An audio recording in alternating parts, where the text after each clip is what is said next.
He, of course, is the journalist who originally wrote about Edward Snowden's leaks. He's also a columnist on civil liberties and U.S. national security issues. Thanks for joining us, Glenn. Announcing a series of concrete and substantial reforms today, Barack Obama announced sweeping changes to the way U.S. intelligence snoops on America and the rest of the world. So mission accomplished for you and Snowden at this point?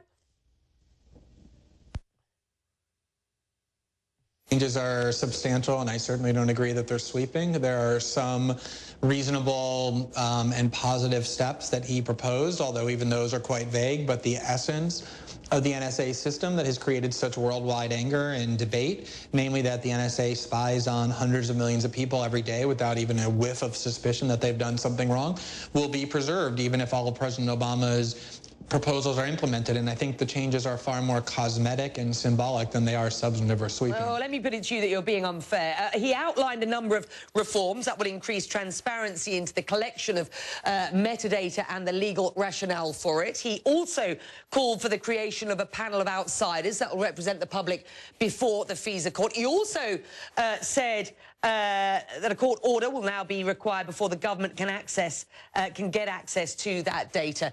These are pretty substantial and substantive, perhaps is the word, given that beforehand, as you've suggested, they've just been snooping on individuals with no oversight at all.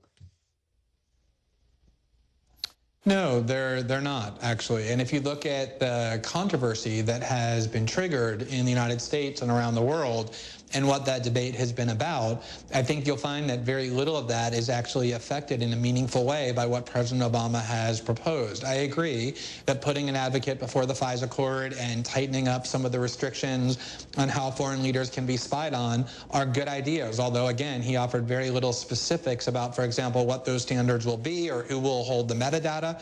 But what has caused the controversy and the anger is the idea that we have a secret surveillance agency that every single day collects hundreds of millions, actually billions, of data points about people's telephone and email calls, even though they're completely law-abiding and innocent. And he has not proposed to end any of that or really to stop that in a meaningful way. That will endure. And that's why I think the changes are more at the margin than the center. Perhaps for this reason, Mr. Obama didn't directly address Snowden's case today, but he did, Glenn, say that the classified information that was leaked in recent months could impact U.S. security well into the future. And this going forward is a big problem for him. Let's just have a listen to what he said.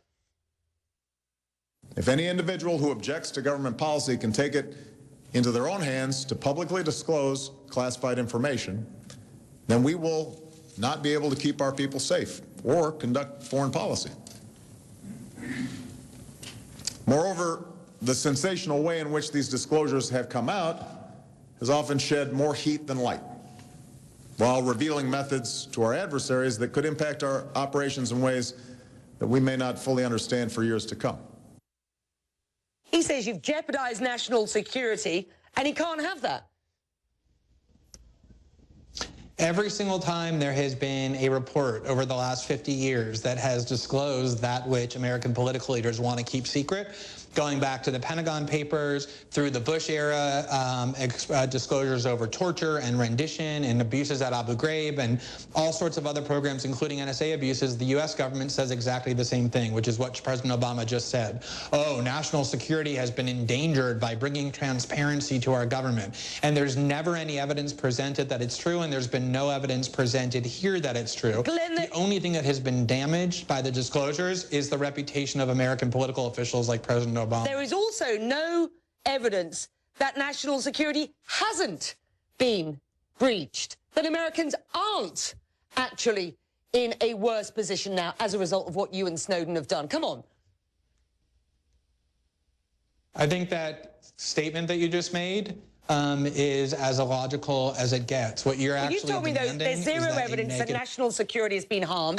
And I'm saying there's zero evidence that it hasn't been harmed. If you want to make statements, no, excuse me. If you want to make statements like that, as inflammatory as the one you just made, you need to then remain quiet so that I can answer your question. If you just want to filibuster, I'll hang up and you can go and do that to your audience alone without me. I'm going to address what it is that you just said. What you're demanding is that evidence be presented opposite of a negative. I also can't prove to you that the NSA isn't controlled by Martians. The presumption, the burden is on the government. If they want to come forward and say that national security has been damaged by these disclosures, to present evidence that their claims are true. They have a history of making that claim only for it turned out to be entirely false.